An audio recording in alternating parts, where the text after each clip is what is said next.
Em breve, os brasileiros voltam às urnas para escolher presidente da República e, em muitos casos, também o governador de estado. E nós aqui do programa Argumento, entre esse período do primeiro e segundo turno, estamos ouvindo os senadores. Queremos saber deles um balanço sobre o processo eleitoral de 2014. E você acompanha conosco a partir de agora a fala do senador Waldir Raupp. Senador, muito obrigada pela sua presença aqui no nosso programa. Já está feita a pergunta, né? Como é que o senhor está vendo o processo eleitoral 2014? Que avaliação o senhor faz do primeiro turno? Eu acho, Tânia, que uma coisa importante é o amadurecimento da nossa democracia. A cada eleição, a nossa democracia se consolida, amadurece cada vez mais, com algumas preocupações. Uma delas que eu sempre tenho falado na tribuna do Senado Federal, cobrando, e eu sozinho não consigo fazer isso, é uma reforma política eleitoral mais profunda. Ficou evidente para o senhor essa necessidade? Ficou completamente evidente. Essa quantidade de partidos, a cada eleição os partidos grandes diminuindo, e foi o que aconteceu nessa eleição, os partidos grandes estão diminuindo cada vez mais, porque os partidos novos estão subindo, e são muitos partidos. Ninguém é contra os novos crescerem, eu acho que isso faz parte também do jogo. Mas nós estamos exagerando um pouco na dose.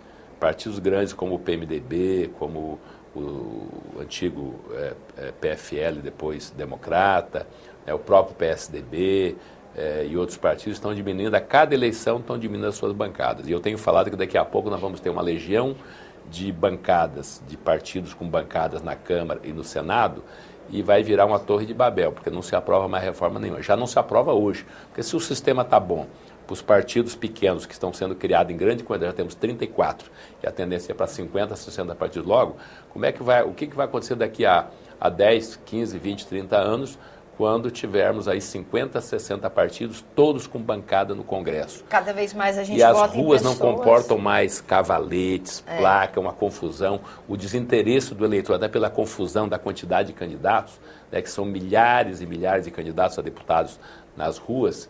Então, o desinteresse do eleitor passou a ser também muito grande. Essa eleição ficou muito evidente, muito claro, que o eleitor até os últimos dias, ou às vezes até no último dia, não sabia em quem votar. Porque está virando uma confusão de tanto nome, de tanto candidato, que o eleitor não consegue mais assimilar essa coisa toda aí.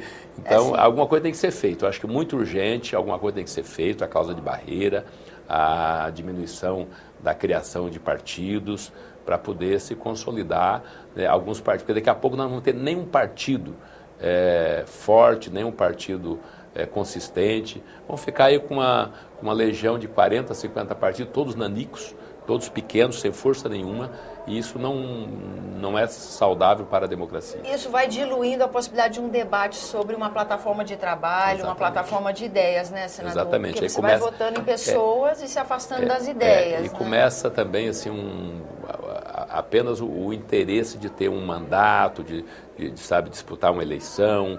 Não tem mais. A atuação parlamentar, a atuação parlamentar enfraquece, diminui, o interesse também vai. Da mesma forma que o eleitor está perdendo o interesse pelas eleições, os parlamentares começam a perder o interesse também pelo legislativo, por legislar, por fazer novas leis. Então isso eu acho que está ficando muito complicado, muito difícil. Mas vamos deixar passar essa eleição, aí quem sabe o novo Congresso, e acho muito difícil, porque está aumentando o número de bancadas, poderá fazer uma reforma política eleitoral mais profunda e se aprofundar também na reforma tributária, em todas as reformas que o Brasil precisa. Hoje a gente já ouve aqui dos nossos entrevistados que sem a reforma política vai ficar muito inviável qualquer outro tipo de reforma. O senhor acha que vai ser necessária uma pressão social assim consistente para motivar esse cenário político a fazer uma reforma? Os movimentos de junho do ano passado cobraram muito isso, cobraram muito a reforma política. O Congresso se comprometeu com isso. Nós não conseguimos fazer. No ano passado, eu fui o relator da chamada mini-reforma, que foi o possível que a gente conseguiu fazer, a mini-reforma eleitoral, que já vai diminuir a questão das propagandas, vai ficar um pouco mais barata, tem algumas regras que vai ser mudada a partir das eleições de prefeitos de 2016, em 2018 também, as eleições para governadores, senadores e deputados.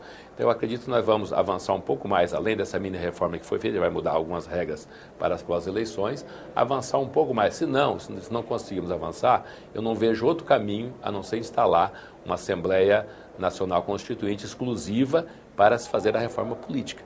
Porque já que os congressistas atuais né, e talvez da próxima legislatura não conseguiram e não vão conseguir fazer, aí só uma Assembleia Nacional Constituinte exclusiva poderá fazer uma reforma profunda. Senador, segundo dados oficiais, a gente teve mais de 1/4 do total do eleitorado brasileiro ausente das urnas. Esse é um dado que já era esperado? Foi uma surpresa? Como é que o senhor avalia esse número? Era esperado e isso pode aumentar no segundo turno, porque no primeiro turno o voto ainda é obrigatório.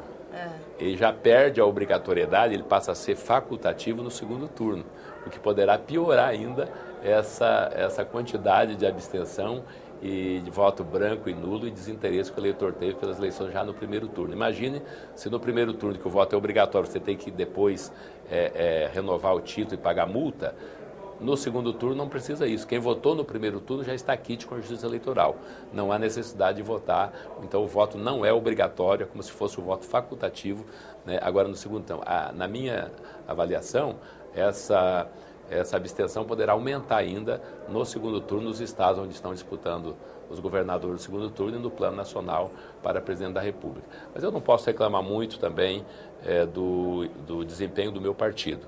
Apesar de ter diminuído um pouquinho pela quantidade de partidos criados, meu PMDB ainda saiu vitorioso nas eleições para deputados estaduais, fez 140 e tantos deputados, com o maior número de deputados estaduais.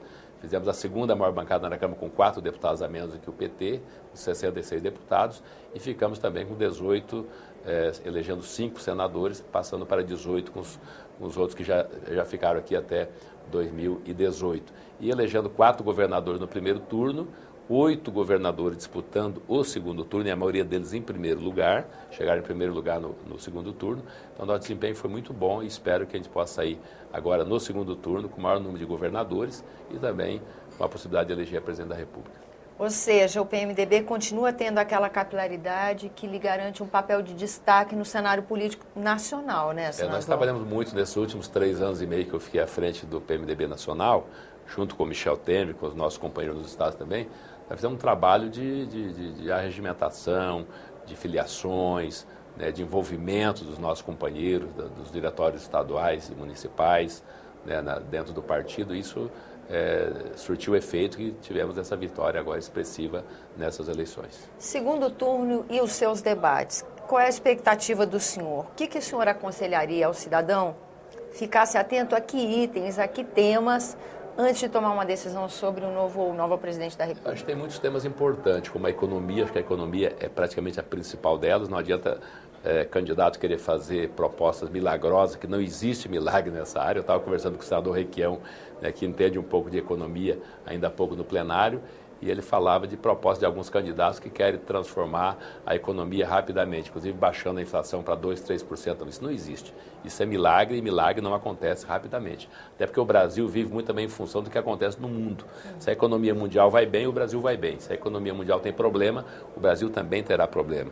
Eu acho que o eleitor tem que ficar atento a esses temas da economia, da educação, né, aqueles que vai ter condições de investir melhor na educação e também na saúde e na segurança pública. São temas importantíssimos: economia, saúde, educação e segurança pública. Senador, e ataques pessoais? Há uma expectativa? O senhor acha que esses debates vão acontecer num nível construtivo, dando visibilidade a projetos de trabalho de cada um? Ou o senhor acha que nesse segundo momento a gente pode ter uns enfrentamentos com ataques pessoais? Qual é a sua expectativa? Eu acho que não, acho que são 2 candidatos maduros. Acho que vai ficar no campo das ideias, né, o que vai haver uma comparação talvez entre o governo do PSDB do passado e o governo do PT atual. Isso é inevitável, isso fatalmente irá acontecer. De que forma que terminou o governo do PSDB nos 2 mandatos do presidente Fernando Henrique e de que forma que foi o governo do presidente Lula e esses 4 anos da presidente Dilma. Acho que isso aí é uma comparação que os candidatos deverão fazer e os eleitores também deverão refletir e também ficar atento a essas questões. Senador, muito obrigada pela sua presença aqui no nosso programa. Eu que agradeço. Até a próxima, se quiser. Muito obrigado. A você que nos acompanha também agradeço a atenção. Esse é o programa Argumento, eu sou Tânia Horman e você pode participar do nosso trabalho enviando suas sugestões e críticas para o número de telefone e endereço eletrônico que estão disponíveis aí na sua tela. Até a próxima.